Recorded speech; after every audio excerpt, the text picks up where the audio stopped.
Hello students, welcome back to let's improve 9 and 10। আমি তোমাদের KD sir. আজকে যে ক্লাসটি হবে ওটি হচ্ছে অ্যাসিড ক্ষার লবণের সেকেন্ড পার্ট। ক্লিয়ার? তাহলে অ্যাসিড এর ভিডিওটা আগেই আপলোড করা হয়েছে, তোমরা গিয়ে ফার্স্টে অ্যাসিডটা দেখে আসো যারা দেখে আসোনি। দেখো, তোমাদের কাছে অ্যাডভান্টেজ আছে, তোমরা 1.5x বা 2x স্পিডে গিয়ে ওই ভিডিওটা দেখে আসতে। ক্লিয়ার? তো বেশি দেরি না করে আজকের এই ভিডিওটা স্টার্ট করছি। তো আজকে যেটা স্টার্ট করব ওটা হচ্ছে ক্ষার। ক্লিয়ার? তো ফার্স্টে যেটা আছে তোমাদেরকে বলে রাখি, ক্ষার। তো ফার্স্টে ডেফিনেশন আসি, ক্ষারের সংজ্ঞা। ক্ষার কাকে বলে? যেসব যৌগ জলীয় দ্রবণে বিয়োজিত বা আয়নিত হয়ে একমাত্র অ্যানায়ন হিসেবে হাইড্রক্সিল আয়ন উৎপন্ন করে তাদেরকে ক্ষার বলে। ক্লিয়ার? তাহলে ক্ষার কাদেরকে বলছে? না, যারা জলীয় দ্রবণে বিয়োজিত হয়। তাহলে এখানে দেখি, জলীয় দ্রবণে বিয়োজিত হয়ে জলীয় দ্রবণে বিয়োজিত হয়ে কি উৎপন্ন করবে? বিয়োজিত হয়ে OH মাইনাস এই অ্যানায়ন উৎপন্ন করবে। ক্লিয়ার? অ্যানায়ন উৎপন্ন করবে। তাহলে দেখি কাদেরকে বলবো। যেমন NaOH। NaOH যদি জলীয় দ্রবণে বিয়োজিত হয় তাহলে কি উৎপন্ন করবে? Na প্লাস উৎপন্ন করবে, প্লাস OH মাইনাস উৎপন্ন করবে। ক্লিয়ার? তাছাড়া যদি দেখি আর কি কি আছে, NaOH আছে, KOH আছে। তাহলে KOH যদি ইসে হয় তাহলে কি করবে? K plus plus OH minus উৎপন্ন করবে। দেখো, NaOH, Na plus plus OH minus, CaOH whole twice, তাহলে Ca2 plus plus OH minus. কিন্তু এখানে কটা OH হবে? দুটা OH। Clear? KOH, K plus plus OH minus. আর NH4 প্লাস ভাঙলে পরে কি হবে? একটা হবে NH4 plus plus OH minus. তাহলে এখানে লিখবো NH4 plus plus OH minus. তাহলে এই জিনিসগুলোর মধ্যে কমন কি জিনিস আছে?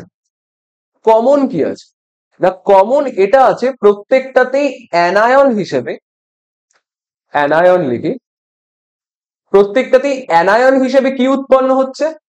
অ্যানায়ন হিসেবে কি উৎপন্ন হচ্ছে? OH মাইনাস আয়ন উৎপন্ন হচ্ছে। ক্লিয়ার? কোন রকম কনফিউশন? তাহলে OH মাইনাস আয়ন যদি উৎপন্ন হয় তাহলে ওটাকে কি বলবো? ওটাকে ক্ষার বলবো। তাহলে আরেকবার ডেফিনেশনটা ঠিকঠাক করি। যে সকল পদার্থ জলীয় দ্রবণে বিয়োজিত হয়ে অ্যানায়ন হিসেবে কেবলমাত্র OH মাইনাস আয়ন উৎপন্ন করে তাদেরকে ক্ষার বলে। তাহলে এখানে একটা জিনিস আসি যে ক্ষার, ক্ষার কি? ক্ষার মানে হচ্ছে অ্যালকালি। অ্যাকচুয়ালি যে সমস্ত ক্ষারক, যে সমস্ত ক্ষারক জলীয় দ্রবণে বিয়োজিত হয়ে, জলীয় দ্রবণে বিয়োজিত হয়ে OH মাইনাস আয়ন দেয় তাদেরকে কি বলে? তাদেরকে বলে হচ্ছে ক্ষার, ক্ষার বা অ্যালকালি। ক্লিয়ার? দেখে নাও। তাহলে যে সমস্ত ক্ষারক জলীয় দ্রবণে বিয়োজিত হয়ে OH মাইনাস আয়ন দেয় তাহলে তাদেরকে কি বলে? তাদেরকে ক্ষার বলে। তাহলে ক্ষারক মানে হচ্ছে বেস আর ক্ষার মানে হচ্ছে অ্যালকালি। ক্লিয়ার? কোন রকম কনফিউশন? তাহলে ক্ষারক মানে হচ্ছে বেস আর ক্ষার মানে হচ্ছে অ্যালকালি। ক্লিয়ার? তাহলে এখানে আমি যদি ক্ষারের প্রপার্টি বলি, যে ক্ষারের বৈশিষ্ট্য কি আছে, তাহলে ফার্স্ট হচ্ছে ক্ষার কি? ক্ষার হচ্ছে ক্ষয়কারী পদার্থ, ক্ষয়কারী পদার্থ। ক্লিয়ার? সেকেন্ড এটা কি হবে? মানে ফার্স্ট এটা কি ছিল? ক্ষয়কারী পদার্থ। তাহলে ক্ষার যদি ক্ষয়কারী পদার্থ বা কোরোসিভ সাবস্টেন্স। ক্লিয়ার? আরেকটা কি আছে? ক্ষার বিটার ইন টেস্ট হয়। বিটার মানে কষাটে। ক্লিয়ার? কষাটে হয়, কষাটে স্বাদে। ক্লিয়ার? কোনো কনফিউশন? এরপরে কি আছে? আরেকটা যেটা হয় যে ক্ষার হচ্ছে স্লিপারি ইন নেচার হয় বা পিচ্ছিল হয়। ক্লিয়ার? পিচ্ছিল, পিচ্ছিল। এত অব্দি কোনো কনফিউশন? তাহলে ক্ষারের তিনটা বৈশিষ্ট্য মাথায় রাখতে হবে। ক্ষার ক্ষয়কারী পদার্থ, ক্ষার স্বাদে কষাটে হয়, বিটার ইন টেস্ট, আর পিচ্ছিল হয়। ক্লিয়ার? তাহলে এরপর তাহলে এতক্ষণ পর্যন্ত আমরা কি কি পড়লাম? তো ফার্স্টে পড়লাম হচ্ছে ক্ষারের ডেফিনেশন, এই যে এটা। দেন পড়লাম হচ্ছে কি কি দিচ্ছে, জলীয় দ্রবণে বিয়োজিত হয়ে অ্যানায়ন উৎপন্ন করে, আর অ্যানায়ন হিসেবে কি উৎপন্ন করে? OH মাইনাস উৎপন্ন করে। তাহলে NaOH ভাঙলে কি হলো? একটা Na প্লাস, আর অ্যানায়ন হিসেবে OH মাইনাস দিচ্ছে। ক্লিয়ার? এরপর কি দেখলাম? এরপর যেটা ছিল ওটা হচ্ছে ক্ষার আর অ্যালকালি। একটা ক্ষার মানে হচ্ছে অ্যালকালি, আর ক্ষারক মানে হচ্ছে বেস। তাহলে ক্ষারক, যে সকল ক্ষারক জলীয় দ্রবণে বিয়োজিত হয়ে OH মাইনাস আয়ন দেয় তাদেরকে কি বলে? ক্ষার বলে। ক্লিয়ার? তার মানে কি, তার থেকে একটা কনক্লুশনে আসতে পারি যে সকল ক্ষারই ক্ষারক, কিন্তু সকল ক্ষারক ক্ষার নয়। ক্লিয়ার? দেখো, সকল ক্ষারক কিন্তু জলে দ্রবীভূত হয় না, কিন্তু সকল, তার মানে যে সকল ক্ষারক জলে দ্রবীভূত হয়, জলে দ্রবীভূত হয়ে অ্যানায়ন হিসেবে OH মাইনাস আয়ন দেয় তাদেরকে কি বলবো? তাদেরকে ক্ষার বলবো। কিন্তু সকল ক্ষারই কি? ক্ষারক। ক্লিয়ার? আর এখান থেকে পড়ছিলাম হচ্ছে আরেকটা জিনিস, যেটা হলো এটা। এখানে কি আছে? NaOH ভাঙলে পরে কি হবে? Na plus OH minus CaOH whole twice ভাঙলে কি হবে? Ca2 plus 2OH minus. KOH ভাঙলে কি হবে? K plus OH minus. আর NH4OH ভাঙলে হবে হচ্ছে NH4 প্লাস OH মাইনাস। তাহলে এখানে কমন কি আছে? কমন হচ্ছে অ্যানায়ন হিসেবে OH মাইনাস আয়ন। ক্লিয়ার? এরপর যেটা ক্ষারের বৈশিষ্ট্য, এখানে লিখতে পারো ক্ষারের বৈশিষ্ট্য। তাহলে ক্ষারের বৈশিষ্ট্যের মধ্যে কি কি বললাম? যে ক্ষার ক্ষয়কারী পদার্থ, ক্ষার স্বাদে কষাটে, ক্ষার পিচ্ছিল হয়। এরপর তাহলে জল ছাড়া অন্য কোনো দ্রাবক কি অ্যাসিড ক্ষারের সংজ্ঞায় ব্যবহার করা পসিবল? দেখো, আর্হেনিয়াসের মতে আমরা যে অ্যাসিড আর ক্ষারের যে ডেফিনেশন দিই, তাহলে অ্যাসিডের ডেফিনেশন কি? যে সকল পদার্থ জলীয় দ্রবণে বিয়োজিত হয়ে ক্যাটায়ন হিসেবে শুধুমাত্র H প্লাস আয়ন দিবে। তাহলে অ্যাসিডের সংজ্ঞায় কি? জলীয় দ্রবণে বিয়োজিত হয়ে ক্যাটায়ন হিসেবে H প্লাস আয়ন দিবে, তাদেরকে কি বলবো? অ্যাসিড। আর ক্ষার কাদের বলবো? যে সকল পদার্থ জলীয় দ্রবণে বিয়োজিত হয়ে অ্যানায়ন হিসেবে কেবলমাত্র OH মাইনাস আয়ন দেয়, তাদেরকে কি বলে? ক্ষার। তাহলে এটা কার মত অনুসারে? আর্হেনিয়াসের মত অনুযায়ী। তাহলে আর্হেনিয়াসের মত অনুযায়ী যারা জলীয় দ্রবণে বিয়োজিত হয়, তাহলে এখানে আমরা কি ইউজ করছি? জলের কথাটা ইউজ করছি। তো আমাকে কোশ্চেন জিজ্ঞাসা করেছে যে জল ছাড়া অন্য কোন দ্রাবক কি অ্যাসিড ক্ষারের সংজ্ঞায় ব্যবহার করা যায়? দেখো, জল জল ছাড়া অন্য কোনো পদার্থ দ্রাবক হিসেবে ব্যবহার করা যায়, কিন্তু অ্যাসিড ক্ষারের সংজ্ঞায় আমরা ব্যবহার করতে পারবো না। তার কারণ কি? দেখো, জল ছাড়া অন্য কিছু কিছু দ্রাবক হিসেবে নেওয়া যায়। ক্লিয়ার? যেমন তরল অ্যামোনিয়া, তরল সালফার ডাই অক্সাইড কি নিব আমরা? দ্রাবক হিসেবে নিতে পারবো। তার মধ্যে অ্যাসিডও দিতে পারবো, ক্ষারও দিতে পারবো। ক্লিয়ার? কিন্তু এই সব দ্রাবক খুবই সীমিত সংখ্যায় আছে। আর কি বলছে? আবার এই সব দ্রাবক নিতে হয়, এর মধ্যে কিছু কিছু কন্ডিশন থাকে। এবার দ্রাবকের কি কন্ডিশন থাকে? না, অ্যাসিড ক্ষারের জন্য যে আমি দ্রাবকটা নিচ্ছি, ওই দ্রাবকটাতে কি হতে হবে? যে দ্রাবকটাও যাতে বিয়োজিত হয়ে অ্যাসিডের ক্ষেত্রে H প্লাস আয়ন দেয়, আর ইসের ক্ষেত্রে, ক্ষারের ক্ষেত্রে যাতে OH মাইনাস দেয়। মানে এখানে কি বলছে? এমন দ্রাবক নিতে হয় যারা নিজেরা আয়নিত হবে এবং অ্যাসিড ক্ষারটির কোন একটি আয়ন দ্রাবকের একটি আয়নের সঙ্গে একই হতে হবে, এই কন্ডিশনটা হতে হবে। ক্লিয়ার? মানে আমাকে ক্ষারক মানে দ্রাবকটা এমন নিতে হবে যাতে ওটা বিয়োজিত হওয়ার পর যে অ্যানায়ন বা ক্যাটায়ন উৎপন্ন হচ্ছে, ওটা অ্যাসিড বা ক্ষারের যে অ্যানায়ন বা ক্যাটায়ন উৎপন্ন হচ্ছে তার যে কোনো একটার সাথে সেম হতে হবে। ক্লিয়ার? আর তাছাড়া কি বলছে? তাছাড়া আরেকটা প্রবলেম, যেটা যদি আমি জল ছাড়া অন্য কোনো দ্রাবক অ্যাসিড ক্ষার হিসেবে অ্যাসিড ক্ষারের সংজ্ঞায় ব্যবহার করতে চাই, তাহলে আমাদের প্রবলেম কি হচ্ছে? যে না, আমরা অ্যাসিডের যে এই অ্যাসিডটা তীব্র অ্যাসিড না মৃদু অ্যাসিড, বা ক্ষারটা তীব্র ক্ষার না মৃদু ক্ষার, এটা আমরা বুঝতে পারবো না। ক্লিয়ার? তো এখান থেকে যে জিনিসটা আমি বলতে যাচ্ছি যে অ্যাকচুয়ালি ক্ষারের দুটা টাইপ হয়, অ্যাসিডেরও দুটা টাইপ হয়। দেখো, ক্ষার যদি বলি, ফার্স্টে অ্যাসিডটা লিখে নিই। দেখো আগের দিন করিয়েছিলাম এটা। অ্যাসিড অ্যাসিড দুটা হয়, একটা হচ্ছে স্ট্রং অ্যাসিড, আরেকটা হচ্ছে উইক অ্যাসিড বা তীব্র অ্যাসিড, মৃদু অ্যাসিড। কোনো কনফিউশন? তীব্র অ্যাসিড কাদের বলছে? যে সকল পদার্থ জলীয় দ্রবণে সম্পূর্ণরূপে বিয়োজিত হয়ে এইচ প্লাস আয়ন দেয়। ক্লিয়ার? যে সকল পদার্থ জলীয় দ্রবণে সম্পূর্ণরূপে বিয়োজিত হয়ে এইচ প্লাস আয়ন দেয় তাদেরকে কি বলে? তীব্র অ্যাসিড, মানে বেশি সংখ্যায় এইচ প্লাস আয়ন দেয়। আর উইক অ্যাসিড কাদের বলে? যে সকল পদার্থ জলীয় দ্রবণে সম্পূর্ণরূপে বিয়োজিত না হয়ে কম সংখ্যায় এইচ প্লাস আয়ন দেয় তাদের মৃদু অ্যাসিড বলে। ক্লিয়ার? তাহলে তীব্র অ্যাসিড আর মৃদু অ্যাসিডের ডেফিনেশনে যদি আমি এক্সাম্পল দিতে চাই, তাহলে এখানে কি আছে? এখানে হতে পারে হচ্ছে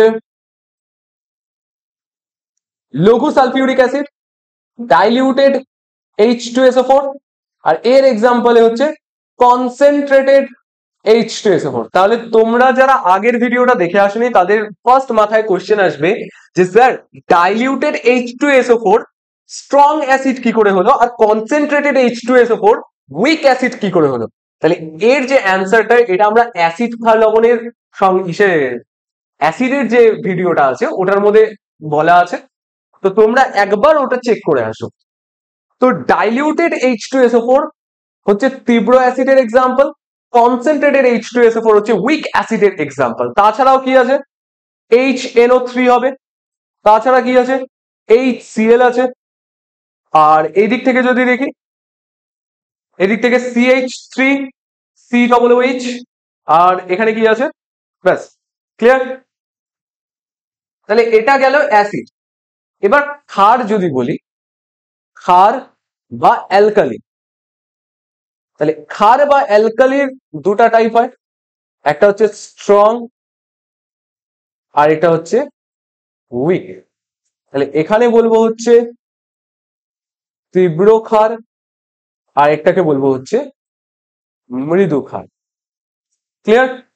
তীব্র ক্ষার কাকে বলছে, মৃদু ক্ষার কাকে বলছে? সেম ডেফিনেশন কি? যে সকল পদার্থ জলীয় দ্রবণে বিয়োজিত হয়ে সম্পূর্ণরূপে বিয়োজিত হয়ে, যে সকল পদার্থ জলীয় দ্রবণে সম্পূর্ণরূপে বিয়োজিত হয়ে অ্যানায়ন হিসেবে কেবলমাত্র OH মাইনাস আয়ন বা হাইড্রক্সিল আয়ন দেয় তাদেরকে কি বলে? তাদেরকে তীব্র ক্ষার বলে। ক্লিয়ার? আর মৃদু ক্ষার কাকে বলে? যে সকল পদার্থ জলীয় দ্রবণে সম্পূর্ণরূপে বিয়োজিত না হয়ে কম পরিমাণে OH মাইনাস আয়ন দেয় তাদেরকে কি বলে? তাদেরকে মৃদু ক্ষার বলে। ক্লিয়ার?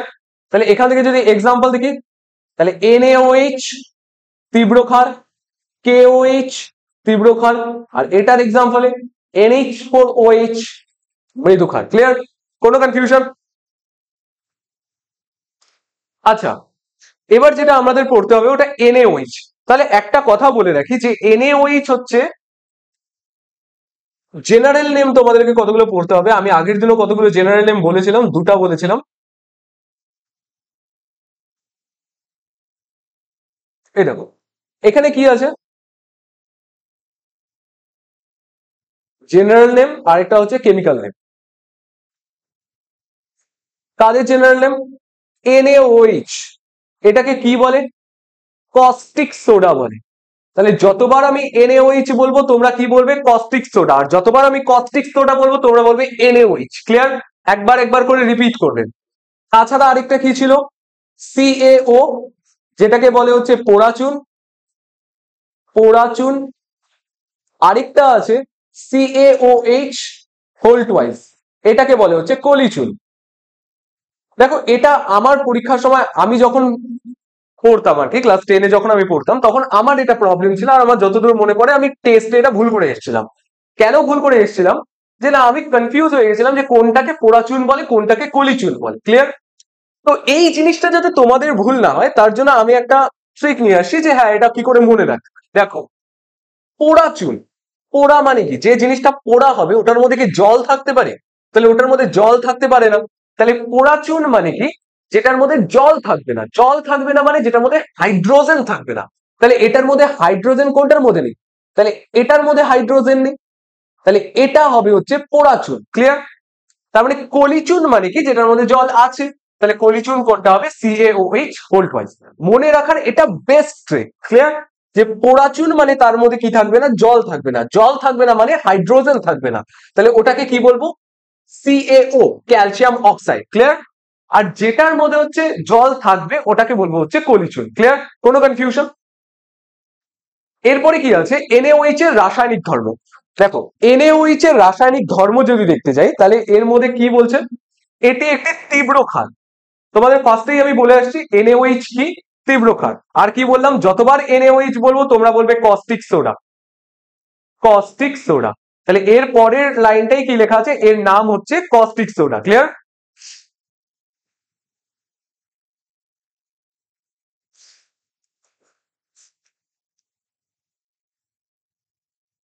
এরপর কি আছে? এটি সহজে বিভিন্ন অ্যাসিডের সঙ্গে বিক্রিয়া করে সোডিয়াম লবণ এবং জল উৎপন্ন করে। ক্লিয়ার? তাহলে এরা অ্যাসিডের সাথে বিক্রিয়া করে কি উৎপন্ন করবে? আমি আগের দিনই বলে রাখছিলাম যে প্রশমন বিক্রিয়া। প্রশমন বিক্রিয়া বা নিউট্রালাইজিং রিয়াকশন। প্রশমন বিক্রিয়া। প্রশমন বিক্রিয়া কাকে বলে? যদি অ্যাসিডের সাথে ক্ষারের বিক্রিয়া হয় তাহলে ওটার মধ্যে কি উৎপন্ন হবে? সল্ট অ্যান্ড ওয়াটার ফর্ম হবে। ক্লিয়ার? তাহলে এটাকে কি বলবো? এটাকে বলে হচ্ছে প্রশমন বিক্রিয়া। অ্যাসিডের সাথে ক্ষারের বিক্রিয়াকে বলে হচ্ছে প্রশমন বিক্রিয়া। ক্লিয়ার? তাহলে অ্যাসিডের সাথে ক্ষারের বিক্রিয়া যদি হয় তাহলে এখানে কি হচ্ছে? এখানে NaOH এর সাথে যদি অ্যাসিডের বিক্রিয়া হয় তাহলে কি উৎপন্ন হবে? NaOH এর সাথে অ্যাসিডের বিক্রিয়া হলে সোডিয়াম লবণ উৎপন্ন হবে। সোডিয়াম লবণ উৎপন্ন হবে প্লাস জল উৎপন্ন। ক্লিয়ার? কোন রকম কনফিউশন? তাহলে এখানে কিসের সাথে রিয়াকশন হচ্ছে? তাহলে এখানে দেখি অ্যাসিডের সাথে বিক্রিয়া। তাহলে অ্যাসিডের সাথে বিক্রিয়া মানে কার সাথে বিক্রিয়া হচ্ছে? HCl H2SO4 বা HNO3 এর সাথে রিয়াকশন হচ্ছে। ক্লিয়ার? HCl H2SO4 বা HNO3 এর সাথে যদি রিয়াকশন হয় তাহলে যথাক্রমে কি উৎপন্ন করবে? না ফার্স্টে হচ্ছে সোডিয়াম ক্লোরাইড উৎপন্ন করবে। তাহলে সোডিয়াম ক্লোরাইড যদি উৎপন্ন করে তাহলে একবার করে দেখাই দিচ্ছি আমি। সোডিয়াম ক্লোরাইড কোথায় গেল? এই যে। তাহলে এখানে কার সাথে রিয়াকশন হচ্ছে? NaOH এর সাথে কার রিয়াকশন? HCl এর রিয়াকশন। তাহলে কি উৎপন্ন করবে? NaCl, যেটাকে কি বলে? Sodium chloride. Sodium chloride. Clear? আমার সাথে সাথে খাতায় লেখো, না লিখলে পরে জিনিসগুলো ক্লিয়ার হবে না। তাহলে NaCl কে কি বলছে? Sodium chloride. সোডিয়াম ক্লোরাইড আর জল উৎপন্ন হবে। জল মানে H2O। ক্লিয়ার? এরপরে যেটা আছে কার সাথে রিয়াকশন হচ্ছে?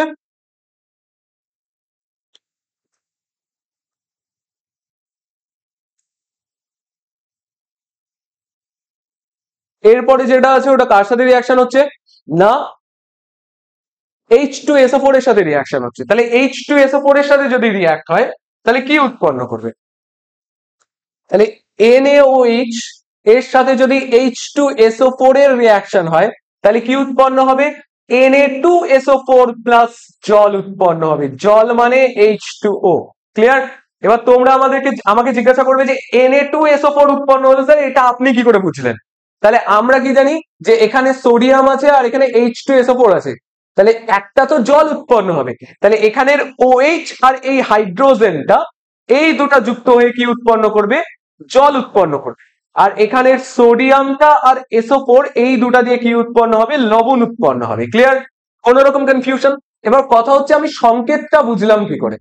দেখো, Na কে যদি আয়নাইজ করি মানে Na কে যদি আয়নে কনভার্ট করি তাহলে এটা কি হবে? Na প্লাস উৎপন্ন হবে। আর SO4 কে যদি আয়নে কনভার্ট করি তাহলে ওটা কি হবে? SO4 2 minus, sulphate. SO4 2 minus. তাহলে যে কোনো আয়নের যোজ্যতা কাকে বলে? যে কোনো আয়নের যোজ্যতা ওর চার্জ কে বলে। যে কোনো আয়নের যোজ্যতা কি হবে? ওর চার্জটাই ওর যোজ্যতা হবে। ক্লিয়ার? তাহলে এখানে সোডিয়ামের যোজ্যতা কত হবে? 1 হবে। আর SO4 2 মাইনাস এর যোজ্যতা কত হবে? মাইনাস হবে। তাহলে এর যোজ্যতা হচ্ছে 2। তাহলে ক্রস করলে কি হবে? Na2SO4। ক্লিয়ার? কোনো কনফিউশন? তাহলে এইভাবে যদি আমাদের মাথায় থাকে যে সোডিয়াম সালফেট উৎপন্ন হচ্ছে, তাহলে এখানে কি আমরা লিখতে পারবো, যে সংকেতটাও লিখতে পারবো। এই লেখাগুলো প্র্যাকটিস করো, না তো পরীক্ষার হলে এই সংকেত ভুল লেখার জন্য কি হয়, মার্কস কাটা যায়। ক্লিয়ার? তো এই জিনিসগুলো বেসিক জিনিস, যে হ্যাঁ এগুলো কি করে বুঝবে, যে Na2SO4 সংকেতটা হবে, যে এই সংকেতটা Na2SO4 হবে, এটা কি করে বুঝবে? সংকেত। কোনো কনফিউশন? তাহলে এখান থেকে কোন দুটা কমপ্লিট হলো আমাদের? এখান থেকে NaOH এর পার্টটা কমপ্লিট হলো, এটা কমপ্লিট হলো, লাস্ট বাকি আছে HNO3। দেখো HNO3 এর সাথে যদি রিঅ্যাক্ট করে তাহলে কি উৎপন্ন হবে? কি লিখে দিলাম, দেখো NaOH এর সাথে যদি কার রিঅ্যাকশন ঘটাই, HNO3, তাহলে HNO3 এর সাথে যদি রিঅ্যাক্ট করি তাহলে কি হবে? এই OH আর এই H দিয়ে কি উৎপন্ন হবে? জল উৎপন্ন হবে। আর এই সোডিয়াম আর এই নাইট্রেট, তাহলে এটা দিয়ে কি উৎপন্ন হবে? লবণ উৎপন্ন হবে। তাহলে উৎপন্ন হবে NaNO3 প্লাস H2O। সেম জিনিস আবার রিপিট করব, যে হ্যাঁ কি করে এই সংকেতটা আসলো, না সোডিয়ামকে যদি আয়নে কনভার্ট করি তাহলে এখানে Na প্লাস উৎপন্ন হবে, আর এই NO3 কে যদি আয়নে কনভার্ট করি, মানে HNO3 কে যদি ভাঙি তাহলে কি হবে? H প্লাস আর NO3 মাইনাস উৎপন্ন হবে, তাহলে NO3 মাইনাস। ক্লিয়ার? তাহলে এর যোজ্যতা কত হবে? সোডিয়ামের যোজ্যতা 1, NO3 মাইনাস এর যোজ্যতা 1, ক্রস করলে পরে কি হবে? NaNO3, sodium nitrate. ক্লিয়ার? কোনো কনফিউশন? ক্লিয়ার? আচ্ছা, এরপর কি আছে? তাহলে এখানে তিনটা পার্ট আমাদের কমপ্লিট হয়ে গেছে, যে অ্যাসিডের সঙ্গে বিক্রিয়া। তাহলে দেখো এখানে কি আছে, আমাদের কোয়েশ্চেনটা খুব সহজ ছিল, NaOH এর রাসায়নিক ধর্ম। দেখো NaOH এর রাসায়নিক ধর্ম, আচ্ছা এখান থেকে ওই পার্টটা বাদ চলে গেল। আচ্ছা একটা জিনিস বাদ গেছে, ওটা করে দিচ্ছি। NaOH এর রাসায়নিক ধর্ম, তাহলে রাসায়নিক ধর্ম মানে আমাকে কার কার সাথে রিয়াকশন দেখতে হবে, না একটা অ্যাসিডের সাথে রিয়াকশন দেখতে লাগবে, আর কি দেখতে হবে? ধাতুর সাথে দেখতে হবে। তাহলে অ্যাসিডের সাথে রিয়াকশন গুলো তো আমরা দেখে ফেললাম, কার কার সাথে রিয়াকশন হলো? NaOH এর সাথে HCl এর রিয়াকশন হলো, NaOH এর সাথে HNO3 এর রিয়াকশন হলো, NaOH এর সাথে H2SO4 এর রিয়াকশন হলো। তাহলে এখন বাকি কি আছে? ধাতুর সাথে বিক্রিয়া। ক্লিয়ার? তাহলে ধাতুর সাথে যদি বিক্রিয়া করি তাহলে এখানে কি, এই যে এটা, তাহলে ধাতুর সঙ্গে বিক্রিয়া বলতে অ্যালুমিনিয়াম আর জিঙ্কের সাথে রিয়াকশন করাবো। ক্লিয়ার? এখান থেকে এই পার্টটাকে আলাদা করবো।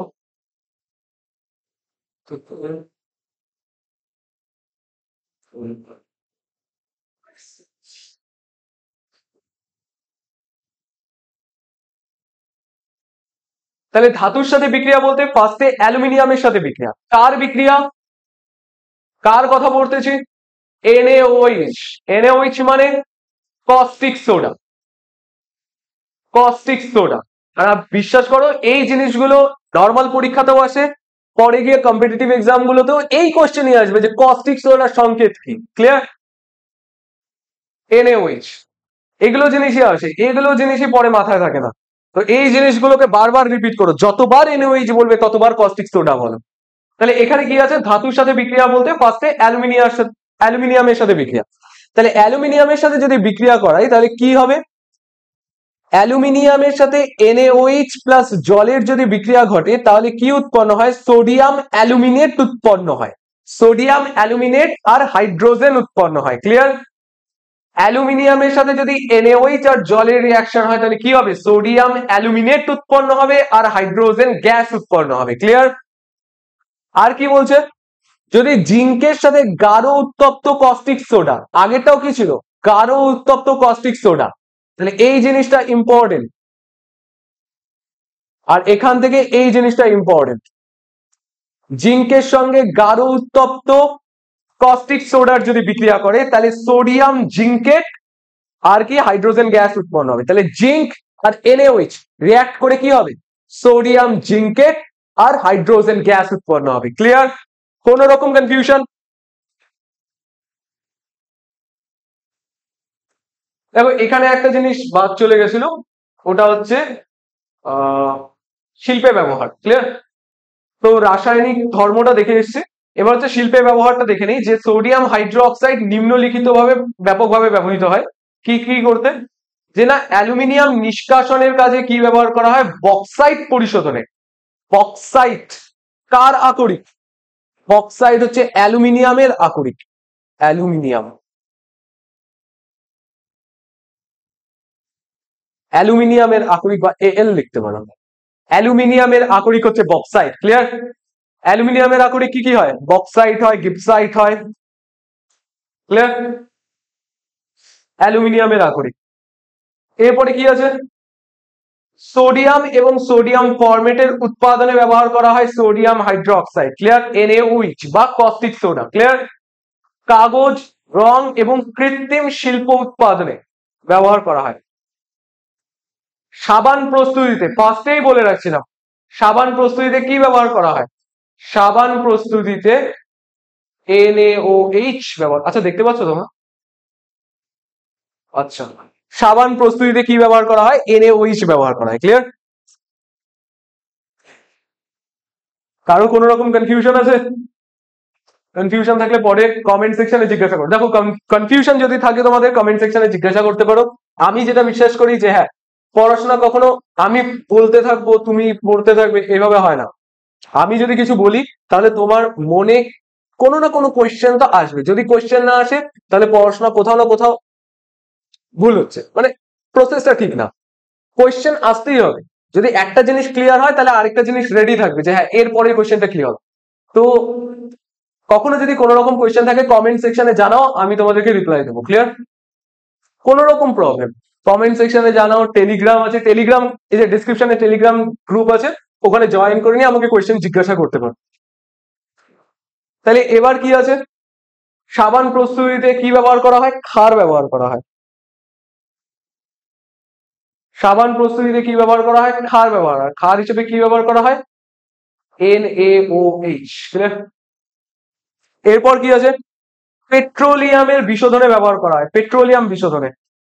আর কি আছে? বড় বড় ধাতুর শীট এবং যন্ত্রপাতি পরিষ্কার করার জন্য কি ব্যবহার করা হয়? NaOH ব্যবহার করা হয়, ক্লিয়ার?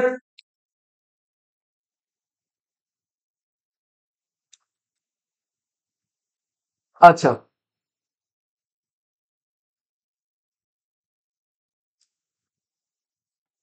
দেখো এবার একটা জিনিস আছে যে অ্যাসিড বার্ন আর অ্যালকালি বার্ন। দেখো অ্যাসিড, এবার যে জিনিসটাতে আসছে, এবার ক্ষার কমপ্লিট হয়ে গেছে। ক্ষারের কি কি পড়লাম আমরা? না ফার্স্টে তো ক্ষার পড়লাম, ক্ষারের বৈশিষ্ট্য পড়লাম, জলীয় দ্রবণে বিয়োজিত হয়ে কি কি উৎপন্ন করে ওটা পড়লাম, ক্ষার কত ধরনের হয় ওটা বললাম, যে হ্যাঁ তীব্র ক্ষার, মৃদু ক্ষার, এই জিনিসগুলো বললাম। তীব্র ক্ষার কাকে বলে, মৃদু ক্ষার কাকে বলে, তীব্র ক্ষারের এক্সাম্পল, মৃদু ক্ষারের এক্সাম্পল বললাম, ক্লিয়ার? দেন NaOH, একটা স্পেসিফিক ক্ষার নিলাম NaOH বা কস্টিক সোডা, ওর শিল্পে ব্যবহার, ওর রাসায়নিক ধর্ম, এতটুকুন পড়লাম, আমাদের ক্ষার কমপ্লিট, ক্লিয়ার? আই থিঙ্ক এখানে রিয়াকশন গুলোতে কারো কোনো রকম প্রবলেম হয়নি। যদি প্রবলেম হয় তাহলে আমি বারবার বলছি কমেন্ট সেকশনে জানাবে, ক্লিয়ার? আর কি আছে? এবার যেটা আমরা করবো ওটা হচ্ছে অ্যাসিড বার্ন আর অ্যালকালি বার্ন, ক্লিয়ার? দেখো অ্যাসিড বার্ন বা অ্যালকালি বার্ন, আমি যখন কলেজে পড়তাম তখন আমাদের একটা প্র্যাকটিক্যালে আমাদেরকে কি নিতে হতো, যে HNO3 নিতে হতো। তো HNO3 এক কাচের জার থেকে আমাদের পিপেট দিয়ে তুলতে হতো। এবার পিপেট কি? পিপেট হচ্ছে একটা কাচের নল, যেরকম স্ট্র থাকে ওরকম কাচের একটা স্ট্র, ক্লিয়ার? আমাদের জারের থেকে HNO3 নিতে হতো, আমরা মুখ দিয়ে এরকম করে করে টান দিতাম, ক্লিয়ার? তো টান দিলে কি হবে না অ্যাসিডটা উপরে উঠবে, কিন্তু আমাদের স্যার বলতেন যে ওটা মুখে ওরকম করে টানতে না, কারণ কখনো যদি ওটা ভেতরে চলে যায় তাহলে প্রবলেম হবে। তার জন্য আমরা কি করতাম, যে না পিপেটটাকে এভাবে অ্যাসিডের মধ্যে ডোবাতাম, ডুবিয়ে নিয়ে ওপরটা বন্ধ করে দিতাম, তাহলে কিছুটা অ্যাসিড এই পিপেটের উপরে উঠে থাকতো। দেন ওটাকে নিয়ে আমরা যেখানে আমার লাগবে ওই জায়গাটাতে রাখতাম। কিন্তু একদিনকে আমি এইভাবে তুলেছি, পিছন থেকে কেউ একজন ধাক্কা দিয়েছে, কারণ প্র্যাকটিক্যাল রুমে অনেকে একসাথে করতাম, তো পিছন থেকে একজন ধাক্কা দিয়েছে, আমার হাতটা খুলে গেছে। তো এখান থেকে টোটাল অ্যাসিডটা আমার পায়ের উপর পড়েছে। যদি আমার ইসে ছিল, শু ছিল, কোনো রকম প্রবলেম হয়নি, কিন্তু শুয়ের ওপরটা পুরো একদম পুড়ে গেছে, ক্লিয়ার? তো কেন পুড়ে গেছে, তার কারণ অ্যাসিড হচ্ছে কোরোসিভ সাবস্টেন্স বা ক্ষয়কারী পদার্থ। ওটা যদি আমার ডাইরেক্ট পায়ে পড়তো তাহলে আমার তো পা ফুটা হয়ে যেত, ক্লিয়ার? ফুটো না হলেও পুড়ে যেত, ক্লিয়ার? তো অ্যাসিড বার্ন মানে কি, এখানে কি বলছে, গাঢ় H2SO4 সবচেয়ে বেশি গাঢ়ত্বে ল্যাবরেটরিতে থাকে। ক্লিয়ার? শরীরে লাগলে চামড়ার জলীয় অংশ শোষণ করে এবং চামড়া পুড়িয়ে দেয়। একে কি বলে? একে অ্যাসিড দহন বা অ্যাসিড বার্ন বলে। ক্লিয়ার? তো সেম জিনিস কার জন্য থাকবে? অ্যালকালির জন্য থাকবে। অ্যালকালি বার্ন কাকে বলে? না NaOH আর KOH দীর্ঘমেয়াদী ক্ষতের সৃষ্টি করে, একে বলে ক্ষারীয় দহন বা অ্যালকালি বার্ন। ক্লিয়ার? ক্ষতস্থানটি অসাড় হয়ে যায় এবং অনেক দিন ভোগায়, মানে ভোগান্তি থাকে। ক্লিয়ার? তাহলে alkali burn, acid burn. Clear? তাহলে কখনো যদি অ্যালকালি বার্ন বা অ্যাসিড বার্ন হয় তাহলে পরে কি করবে? তোমার যদি ঠাকুর না করে কোনোদিন হয়ে যায়, কিন্তু কোনো কারণে যদি হাতে পড়ে যায় বা কোনো জায়গায় পড়ে যায়, সাপোজ করো আমার হাতে এখানে অ্যাসিড পড়ে গেল, তাহলে আমি কি করব? আমার ফার্স্ট কাজ হবে আমি এটাকে জল দিয়ে ধোবো। ক্লিয়ার? কোনো কনফিউশন? ব্যাস, একদম জলের নিচে জাস্ট হাতটাকে এভাবে রেখে। তো কি বলছে?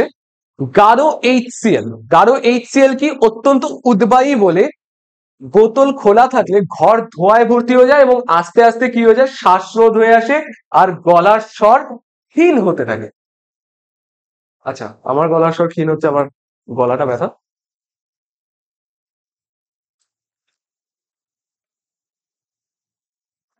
তার জন্য গলার স্বরটা ক্ষীণ হচ্ছে। ক্লিয়ার? এখন গলা ঠিক আছে। তাহলে দেখো এখানে কি বলছে, HCl হচ্ছে অত্যন্ত উদ্বায়ী বলে বোতল খোলা থাকলে ঘর ধোঁয়ায় ভরে যায় এবং শ্বাসরোধ হয়ে যায়, গলার স্বর কি হয়ে যায়? ক্ষীণ হয়ে যায়। তাছাড়া কি আছে? এগুলো হচ্ছে ক্ষতিকারক প্রভাব, যদি হয় কোনোদিন তাহলে কিভাবে, মানে কি হবে ওই সিমটমসটা বলছে। এখানে কি আছে? HNO3। তাহলে HNO3 কি? তীব্র ক্রমান্বয়ী ক্ষয়কারী তরল, চামড়ায় দ্রুত দ্রুত ক্ষতের সৃষ্টি করে এবং হলুদ দাগ হয়ে যায়। এটা ইম্পর্টেন্ট, হলুদ দাগ হয়ে যায়। ক্লিয়ার? আর কি বলছে? সমস্ত গাঢ় অ্যাসিড ক্ষার শরীরে লাগলে জ্বলতে থাকে এবং ক্ষতের সৃষ্টি হয়। এবার দুটো জিনিস বলছে, এক তো হচ্ছে দেহের কোনো অংশে যদি অ্যাসিড পড়ে যায় তাহলে পরে কি করবে, যেটা বললাম যে দেহের কোনো অংশে যদি অ্যাসিড পড়ে তাহলে সঙ্গে সঙ্গে প্রচুর জল দিয়ে ধুয়ে ফেলতে হবে এবং তারপরেও জ্বালা করতে থাকলে তার উপরে খাবার সোডা বা NaHCO3, সোডিয়াম বাইকার্বনেট। ক্লিয়ার? তাহলে NaHCO3, NaHCO3 এটাকে কি বলে? Sodium bicarbonate, sodium bicarbonate, sodium bicarbonate. Clear? তাহলে সোডিয়াম বাইকার্বনেটের কি দিতে হয়? লেই দিতে হয়। লেই মানে লেয়ার দিতে হয়। ক্লিয়ার? এবং আক্রান্ত স্থানে মাখিয়ে রাখতে হয়। হাড়ের ক্ষেত্রে প্রচুর জল দিয়ে ধুয়ে ফেলতে হয় এবং প্রয়োজনে হাসপাতালে যেতে হবে। ক্লিয়ার? কোনো কনফিউশন? এবার কি বলছে? চামড়ায় যদি অ্যাসিড পড়লে তীব্র ক্ষার। আচ্ছা, তোমাদের মাথায় তাহলে এখন একটা কোয়েশ্চেন আসতে পারে যে স্যার অ্যাসিডের সাথে যদি আমি ক্ষার মেশাই তাহলে পরে তো প্রশমন বিক্রিয়া হয়ে যায়, তাহলে তো লবণ আর জল উৎপন্ন হবে। তাহলে যদি আমার কোনো কারণে আমার হাতে যদি তীব্র অ্যাসিড পড়ে যায় তাহলে তো ওটার মধ্যে আমি তীব্র ক্ষার দিয়ে দিতে পারি। তীব্র অ্যাসিডের উপরে যদি তীব্র ক্ষার দিই তাহলে প্রশমন বিক্রিয়া হয়ে যাবে, লবণ আর জল উৎপন্ন হবে, তাহলেই কোনো রকম প্রবলেম থাকবে না। তাহলে একটা জিনিস বলি, দেখো অ্যাসিড পড়ে গেছে, এমনি জ্বালা করতেছিল, তার উপরে তুমি তীব্র ক্ষার দিয়ে দিলে, তাহলে তো প্রশমন বিক্রিয়া তো হবে, বাট প্রশমন বিক্রিয়ায় কি উৎপন্ন হয়? তাপও উৎপন্ন হয়, লবণ আর জলের সাথে তাপও উৎপন্ন হয়। তাহলে যেখানে আমার এমনি জ্বলছে তার উপরে যদি আমি আরো তীব্র ক্ষার দিয়ে দিই তাহলে পরে কি হবে? এখানে এমনি জ্বালা করতেছিল, আরো তাপ উৎপন্ন হবে, এক্সোথার্মিক রিয়াকশন হবে। এক্সোথার্মিক রিয়াকশন মানে যেখানে তাপ মোচি বিক্রিয়া, তাপ উৎপন্ন হবে। তাহলে এক্সোথার্মিক রিয়াকশন যদি হয়, আরো তাপ উৎপন্ন হচ্ছে, তার মানে কি এই জায়গাটা আরো পুড়ে যাবে। ক্লিয়ার? তাহলে এখানে কি আছে? চামড়ায় অ্যাসিড পড়লে তীব্র ক্ষার যোগ করতে নেই, যোগ করতে হয় না। ক্লিয়ার? প্রচুর তাপ উৎপন্ন করে আরো বেশি করে পুড়িয়ে দেবে জায়গাটা। ক্লিয়ার? কোনো কনফিউশন? দেখো এই বেসিক বেসিক জিনিসগুলো জানতে হয়, যে কারো মাথায় এটা আসাই স্বাভাবিক, কোয়েশ্চেন আসাটাই স্বাভাবিক যে আমার হাতে অ্যাসিড পড়ে গেছে তাহলে ক্ষার দিয়ে দিলে তো প্রশমন বিক্রিয়া হয়ে যায়, কিন্তু প্রশমন বিক্রিয়াও যদি হয় তাতে সাথে তাপ উৎপন্ন হয়, ওটা একটা এক্সোথার্মিক রিয়াকশন বা তাপ মোচি বিক্রিয়া। ক্লিয়ার?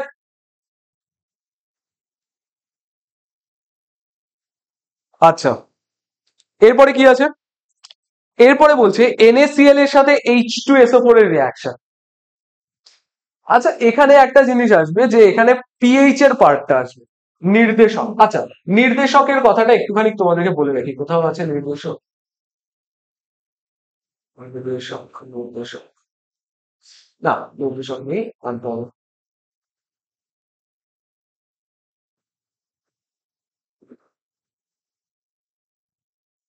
তাহলে দেখো, এবার কি আছে? নির্দেশক। ক্লিয়ার? ভালো করে দেখো, নির্দেশক বা ইন্ডিকেটর। Indicator, clear? তাহলে ইন্ডিকেটর, গাড়িতে যেরকম ইন্ডিকেটর থাকে, ডান দিকে যাওয়ার জন্য ডান দিকের ইন্ডিকেটর, বাঁ দিকে যাওয়ার জন্য বাঁ দিকের ইন্ডিকেটর দিতে হয়। তো সেম জিনিস আমাদের এখানে ইন্ডিকেটর আছে। ইন্ডিকেটর কি করবে? যেটা ইন্ডিকেট করবে। কি ইন্ডিকেট করবে? যে না কোনটা অ্যাসিড কোনটা বেস। ক্লিয়ার? এবার তোমরা আমাকে জিজ্ঞাসা করবে যে হ্যাঁ স্যার, ইন্ডিকেটরের কি দরকার ছিল? কারণ অ্যাসিড তো টক, স্বাদের টক হবে, আর বেস তো স্বাদে কি হবে? কষাটে হবে। অ্যাসিড হচ্ছে সোর ইন টেস্ট, বেস হচ্ছে বিটার ইন টেস্ট। তাহলে তোমরা আমাকে বলে যে স্যার, যে অ্যাসিড তো টেস্টে তো টক হবে, আর বেস তো টেস্টে কষাটে হবে। তাহলে আমি যদি তোমাকে কোনো একটা অ্যাসিড দিয়ে রাখি, এখানে কি দিয়ে রাখছি? H2SO4 দিয়ে রাখছি, এখানে NaOH দিয়ে রাখছি। তুমি কি মুখের মধ্যে এক ড্রপ ফেলে দেখবে যে হ্যাঁ কোনটা টক কোনটা কষাটে? জিভ ফুটো হয়ে যাবে। ক্লিয়ার? তো তার জন্য কি আছে? তাহলে সব অ্যাসিড বা ক্ষারকে আমরা চেটে চেক করতে পারবো না যে হ্যাঁ ওটা অ্যাসিড না ক্ষার। যে হ্যাঁ একবার চেটে নিয়ে দেখলাম যে হ্যাঁ এটা কি আছে, এটা তো টক আছে, দেন আরেকবার চেটে নিয়ে দেখলাম যে হ্যাঁ এটা তো কি আছে, কষাটে আছে। তো এরকম করে করতে পারবো না। তার কারণ কি? অ্যাসিডের মধ্যেও ভাগ আছে, যেগুলো হচ্ছে তীব্র অ্যাসিড তীব্র ক্ষার। ওগুলোকে যদি তুমি এরকম চেটে চেক করতে যাও তাহলে জিভ পুড়ে যাবে, সারা জীবনের নামে স্বাদ চলে যাবে। ক্লিয়ার? তাহলে এখানে কি আছে? ইন্ডিকেটর আছে। তাহলে ইন্ডিকেটর কি করবে? না অ্যাসিড না বেস এটাকে ইন্ডিকেট করবে, যে অ্যাসিড না বেস। আচ্ছা, এখানে কি দেখলাম? ইন্ডিকেটর কি ইন্ডিকেট করবে? না অ্যাসিড না বেস কে ইন্ডিকেট করবে। Acid and base K indicate করবে। ক্লিয়ার? ইন্ডিকেট করবে।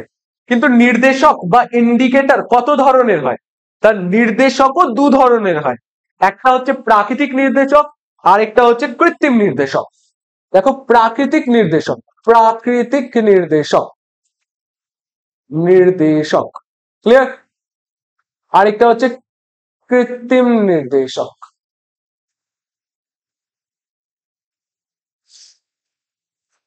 দেখো, প্রাকৃতিক নির্দেশক মানে হচ্ছে যেটা আমরা প্রকৃতি থেকে পাচ্ছি।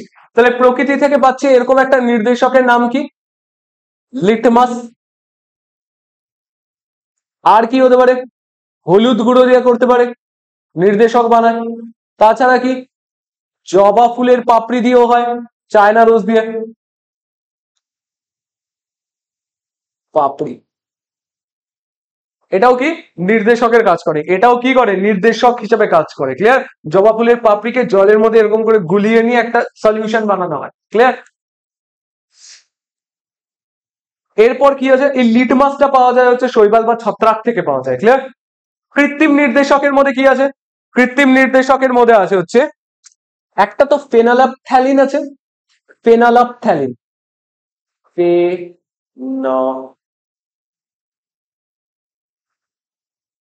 ফেনালাপথ্যালিন, ফেনালাপথ্যালিন। ক্লিয়ার? ফেনালাপথ্যালিন। তারপর কি আছে? মিথাইল অরেঞ্জ আছে, মিথাইল রেড আছে, মিথাইল অরেঞ্জ। আর কি আছে? মিথাইল রেড আছে।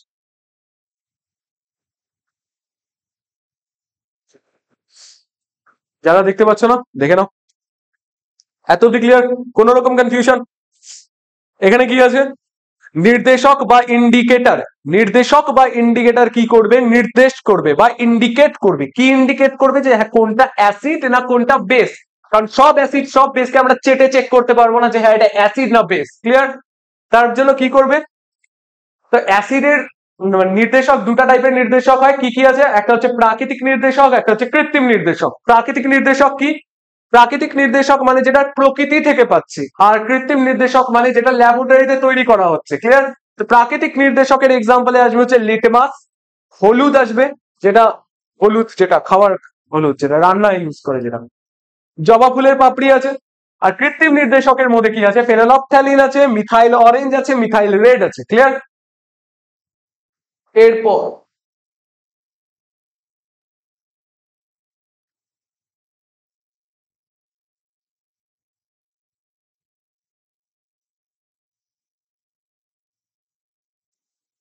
এরপর কয়েকটা জিনিস বলে দিই। এক তো ইন্ডিকেটর, ইন্ডিকেটর, তারপর কি আছে? আচ্ছা, এই পার্টটা সুন্দর করে লিখে দিই, ইন্ডিকেটর। ক্লিয়ার? এরপর কি আছে? প্রশমতে কি কালার দেবে, অ্যাসিডে কি কালার দেবে, ক্ষারে কি কালার দেবে। ক্লিয়ার?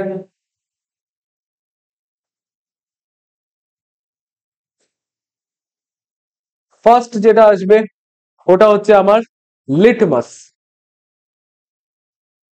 লিটমাস অ্যাসিডে কি কালার দেখায়? বেগুনি দেখায়। সরি, প্রশমতে কি কালার দেখায়? বেগুনি দেখায়। অ্যাসিডে লাল, বেসে নীল। ক্লিয়ার? এরপর কি আছে? এরপর আছে হচ্ছে ফেনলফথ্যালিন। ফেনলফথ্যালিন, থ্যালিন। ফেনলফথ্যালিনের কি শো করে না?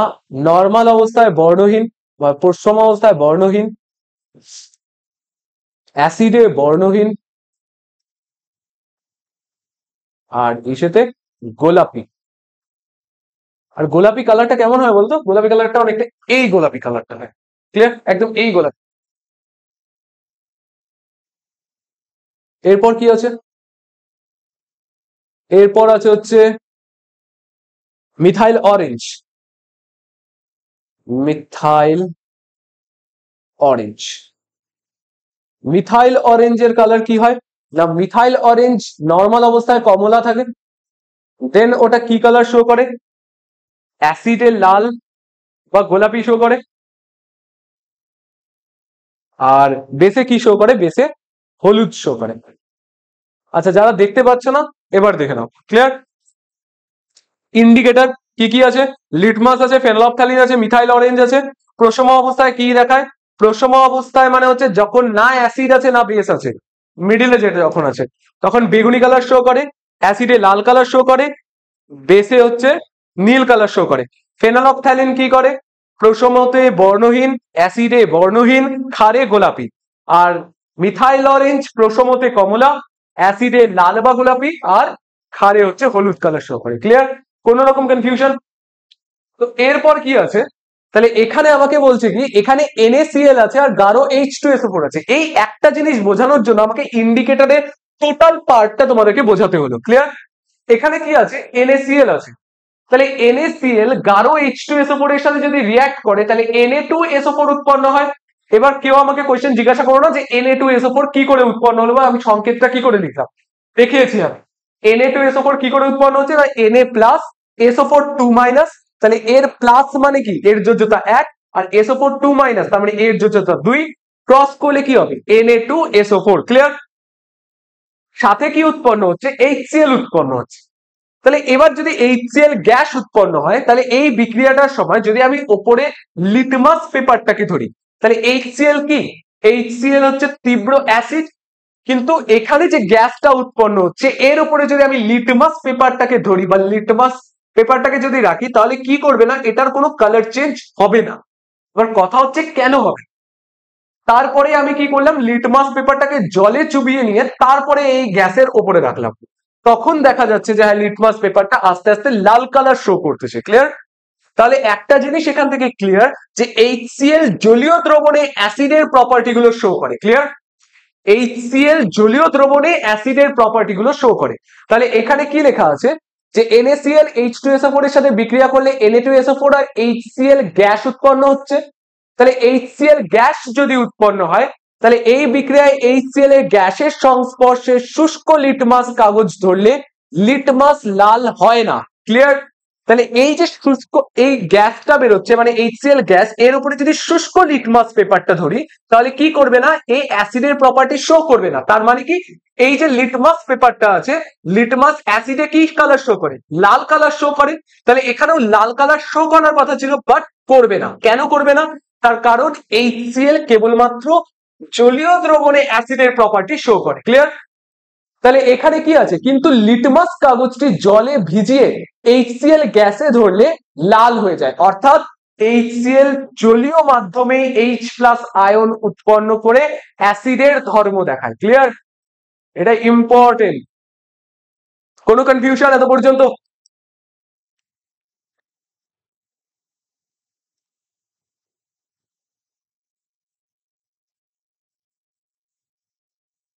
এরপর এরপর কি আছে, বেকিং পাউডারের টার্টারিক অ্যাসিড। আচ্ছা,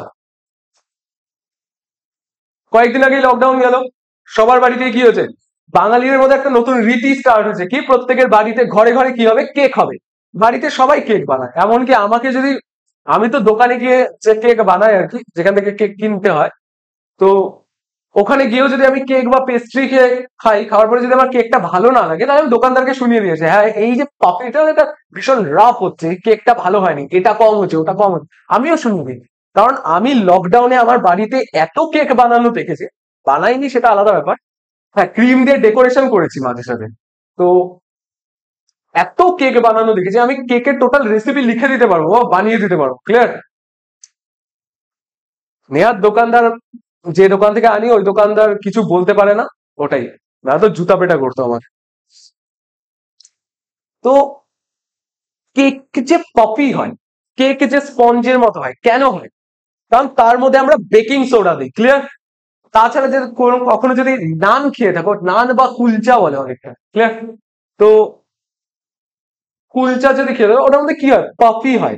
এই যে পপিনেসটা, সেই পপিনেসটা কেন হয়, ভেতরে ছিদ্র ছিদ্র থাকে, পোরাস থাকে ভেতরটা, অনেকটা স্পঞ্জের মতো হয়। কেন হয়? তার কারণ হচ্ছে ওটার মধ্যে বেকিং সোডা ইউজ করা হয়। ক্লিয়ার? দেখো, বেকিং পাউডার আর কি, বেকিং পাউডার ইউজ করা হয়। ক্লিয়ার? তাহলে এখানে কি বলছে, বেকিং পাউডারে কি থাকে, টার্টারিক অ্যাসিড থাকে।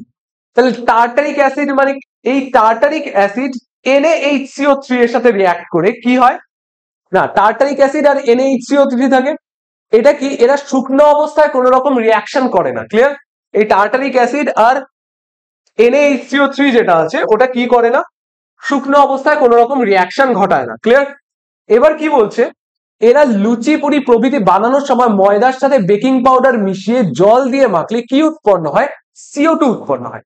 দেখবে তোমরা যদি কখনো মানে ইডলি ধোসাও যদি বানানো হয় তখন ওটার মধ্যেও দেওয়া হয়। ক্লিয়ার? দেখবে অনেকক্ষণ ওটাকে মাখিয়ে নিয়ে ওটাকে রাখা হয়, কেন, ফার্মেন্টেশন হওয়ার জন্য রাখা হয়। মানে ওটা থেকে কি উৎপন্ন হয় না, কার্বন ডাই অক্সাইড গ্যাস উৎপন্ন হয়। ক্লিয়ার? তো কার্বন ডাই অক্সাইড গ্যাসটা ওটার থেকে বেরোয় আর ভেতরটা কি হয়, পোরাস হয়। ক্লিয়ার? তাহলে এখানে কি বলছে, জল মাখলে তাদের CO2 উৎপন্ন হয়, CO2 বেরোয়, অর্থাৎ জলের মধ্যে টার্টারিক অ্যাসিড H+ উৎপাদনে ব্যবহার করা হয়। তাহলে H+ আয়ন উৎপন্ন হয়, এই যে H+ আয়ন উৎপন্ন হচ্ছে যেটা কি অ্যাসিডের ধর্ম প্রকাশ করে। তাহলে H+ আয়ন যদি উৎপন্ন হয় তাহলে ওটা কি করবে, অ্যাসিডের ধর্ম প্রকাশ করবে। তাহলে বেকিং পাউডার মানে কি, বেকিং পাউডারের মধ্যে ওটার মধ্যে টার্টারিক অ্যাসিড থাকবে, আর কি থাকবে, NaOH থাকবে, সরি NaHCO3 থাকবে, মানে sodium bicarbonate, sodium bicarbonate. Clear? আচ্ছা, তোমরা কে কে কেক বানাতে পারো? পারো বানাতে কেউ? লকডাউনে দেখো, লকডাউনে তো পড়াশোনা তো হয়নি, ও তো বসেই ছিল সবাই, আর তখন ওই কেক বানানোই সবাই শিখছে, কেক বানানো শিখছে, আর কি, আর কি ছিল, হ্যাঁ আমি তো ওটাই শিখছিলাম লকডাউনে, কেক বানানো আর উনো খেলা শিখছিলাম।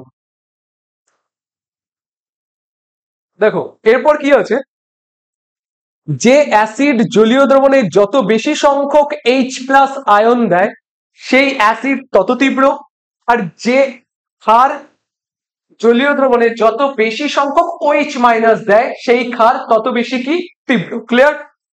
তাহলে অ্যাসিড এবং ক্ষারের জলীয় দ্রবণে বিয়োজনের জন্য উৎপন্ন H+ এবং OH- আয়নের সংখ্যা বা তীব্রতা মাপা হয় পিএইচ স্কেল দিয়ে। ক্লিয়ার? তাহলে কোনো একটা এই যে অ্যাসিড বা ক্ষার জলীয় দ্রবণে বিয়োজিত হয়ে কি উৎপন্ন করে? অ্যাসিড H+ আয়ন উৎপন্ন করে, বেস বা ক্ষার OH- আয়ন উৎপন্ন করে। তাহলে কতটা H+ আয়ন উৎপন্ন করে, কতটা OH- আয়ন উৎপন্ন করে, এটা মাপার জন্য একটা স্কেল আছে যেটাকে কি বলে? PH scale. আর এটা একটা ফরাসি শব্দ, আর এটা প্রোনাউন্স করতে কেউ আমাকে বলো না। ক্লিয়ার? এটা লাস্টের পার্টটা কি হবে? জাস্ট হাইড্রোজেন হবে, সামনের পার্টটা তোমরা পড়ে নাও, ওটা পড়তে গেলে আমার দাঁত ভেঙে যাবে। এরপর কি আছে?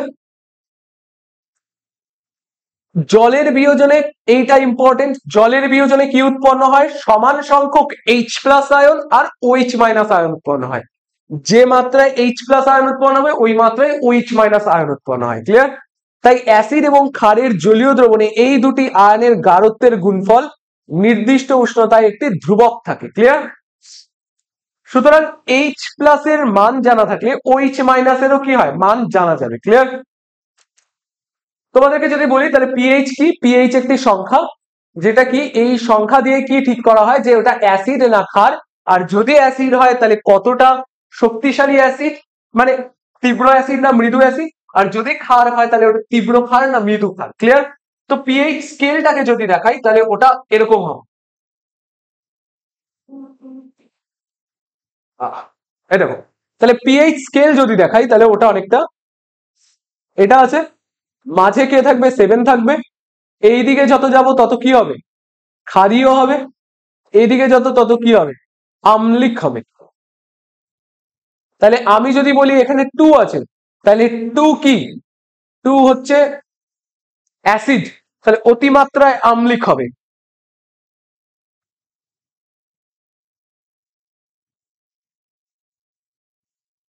যদি বলি 6 তাহলে স্বল্প মাত্রায় আম্ল।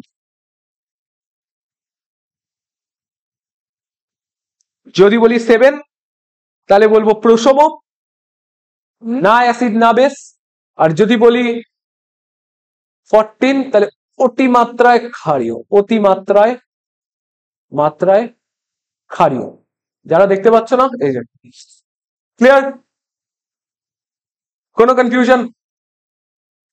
এরপর এরপর কি আছে? দাঁতের ক্ষয়। মিষ্টি খেতে কে কে ভালোবাসে? দেখো, সে আমার ছোটবেলায় প্রত্যেকটা দাঁতে পোকা ছিল, আপাতত দুধের দাঁত পড়ে গিয়ে এখন নতুন দাঁত উঠেছে। তো এখন কি অনেকদিন আগে উঠেছে, তারপর থেকে আমি কেয়ার করা স্টার্ট করেছি, কারণ ছোটবেলায় যা ভোগার ভুগেছি, তো তারপর থেকে শিক্ষা হয়ে গেছে।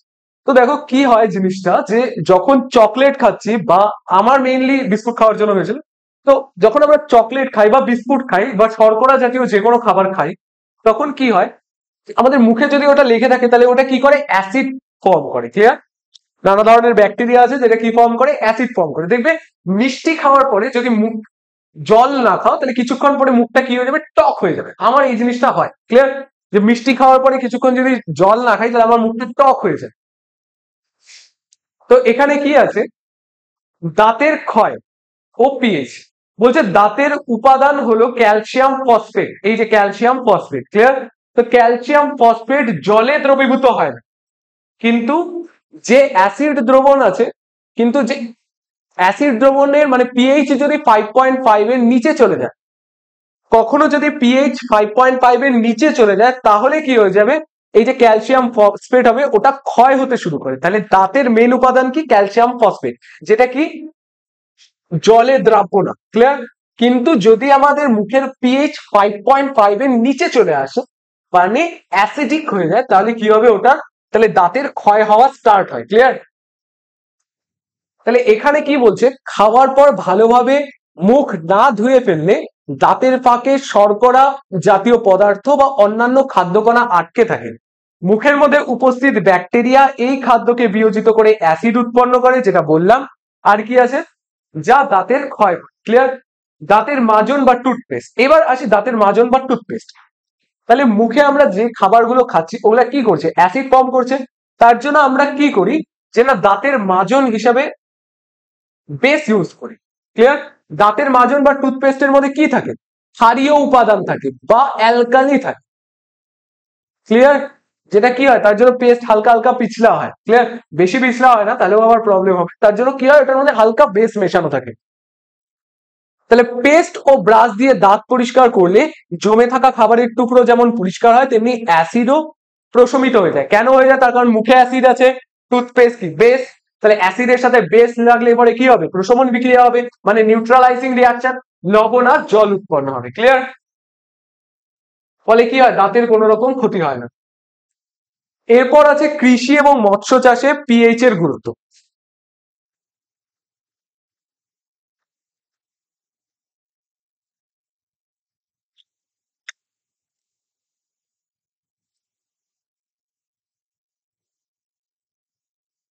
কোনো কনফিউশন?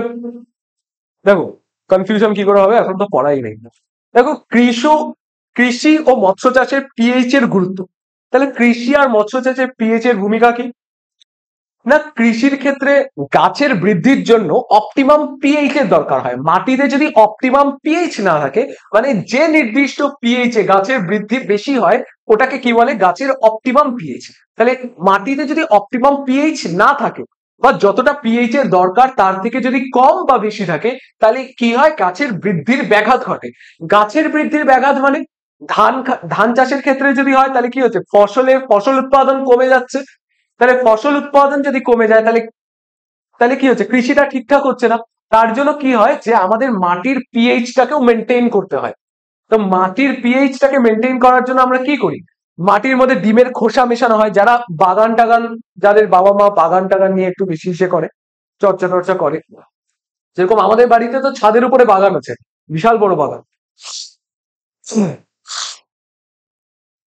তাহলে কি মেশানো হয় না, ডিমের খোসা মেশানো হয়। ক্লিয়ার?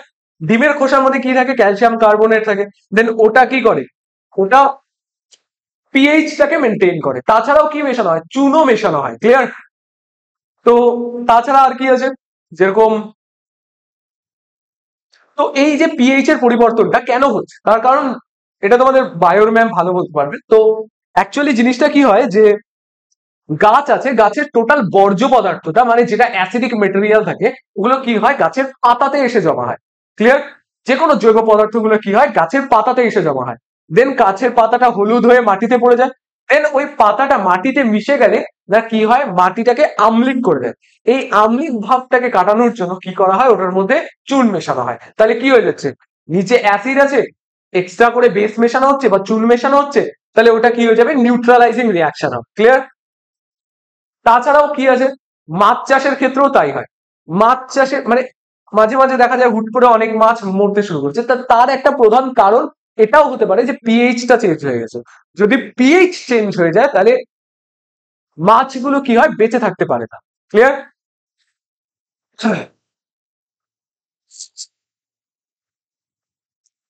তাহলে এখানে কি বলছে, এই যে নানা কারণে ভেরি এবং পুকুরের মাছ প্রচুর পরিমাণে মরতে শুরু করে, বা মাঠে ধানের বা অন্যান্য ফসলের পরিমাণ কি হয়, কমতে শুরু করে। এর একটা প্রধান কারণ হলো পিএইচ এর পরিবর্তন, মাটি বা জলের পিএইচ এর পরিবর্তন। কৃষি ক্ষেত্রে মাটির পিএইচ কখনোই 6.5 এর কম হওয়া উচিত নয়, আবার 7 এর খুব বেশি হলেও চলবে না। ক্লিয়ার? বেশি ক্ষারীয় হলেও চলবে না, বেশি আম্লিক হলেও চলবে না। আর মাছ চাষের কি জন্য কি হয়, জলের পিএইচ 7.5 হলে ভালো হয়। আর লবণাক্ত জলের, মানে লবণাক্ত অঞ্চলে পিএইচ কি হয়, 8 এর কাছাকাছি হতে হয়, বা তার বেশি যদি হয়, তাহলেও কিন্তু কি হবে, প্রবলেম হবে। তাহলে দেখো, এটাই ছিল আজকে টোটাল বেসের পার্টটাতে। তো বেসের পার্টে আমরা কি কি পড়লাম, ক্ষার কাকে বলে, ক্ষার আর ক্ষারকের মধ্যে পার্থক্য পড়লাম, ক্ষার কত ধরনের হয়, মৃদু ক্ষার, তারপরে তীব্র ক্ষার, তার এক্সাম্পল পড়লাম। দেন ক্ষারের মধ্যে স্পেসিফিক একটা ক্ষার নিলাম NaOH, এর শিল্পে ব্যবহার দেখলাম। দেন রাসায়নিক ধর্ম, NaOH এর রাসায়নিক ধর্ম এটা দেখলাম। দেন পিএইচ সম্পর্কে আলোচনা করলাম, ইন্ডিকেটর আলোচনা করলাম। ব্যাস, ক্লিয়ার? তো আজকের ক্লাসটা তোমাদের কেমন লাগলো তোমরা জানো। এই পার্টটার মধ্যে আরেকটা বোধহয় লাস্ট পার্ট বাকি আছে, যেটা হচ্ছে লবণ। ক্লিয়ার? তো নেক্সট ক্লাসটা যেটা হবে ওটা লবণের হবে, দেন এই চ্যাপ্টার কমপ্লিট। দেন এই চ্যাপ্টারে যদি কোয়েশ্চেন লাগে আমি এক্সট্রা করে কোয়েশ্চেনও নিয়ে আসবো। তো আপাতত ক্লাসটা কেমন লাগলো সবাই জানাও কমেন্ট সেকশনে। আর তোমরা এই ক্লাসটা দেখো, তোমরা নিজেদের বন্ধুদের মধ্যেও এই ক্লাসটা শেয়ার করে দাও, লাইক আর সাবস্ক্রাইব করো। আর কোনো রকম যদি প্রবলেম হয় জেনে রাখো কমেন্ট সেকশন খোলা আছে, কমেন্ট সেকশনে আমাকে কমেন্ট করতে পারো, আমি অ্যান্সার দেবো। কোনো রকম যদি ডাউট থাকে ডাউট ক্লিয়ারও করে দেবো। তাছাড়াও যদি তোমাদের কোনো প্রবলেম হয় তোমরা টেলিগ্রাম গ্রুপে জয়েন করো, টেলিগ্রাম গ্রুপে জয়েন করে দেন ওখান থেকে ওখানে আমাকে ডাউট ক্লিয়ার করাতে পারো। ক্লিয়ার? কোনো ডাউট থাকলে পরে জিজ্ঞাসা করো, দেন আমি ক্লিয়ার করে দেবো। তো টাটা, বাই বাই। তোমাদের সামনে এক্সাম আছে অগাস্টের মিডে অর অগাস্টের ফার্স্টের দিকেই হয়ে যাবে। ক্লিয়ার? ফার্স্ট উইকের দিকে হয়ে যাবে, বেশি দেরি করবে না, তার কারণ পূজাও আছে সামনে। সেপ্টেম্বরের লাস্টের দিকে পূজা আছে, 21 তারিখে মহালয়া সেপ্টেম্বরের পূজা। তো ভালো করে পড়াশোনা করো, অল দ্য বেস্ট।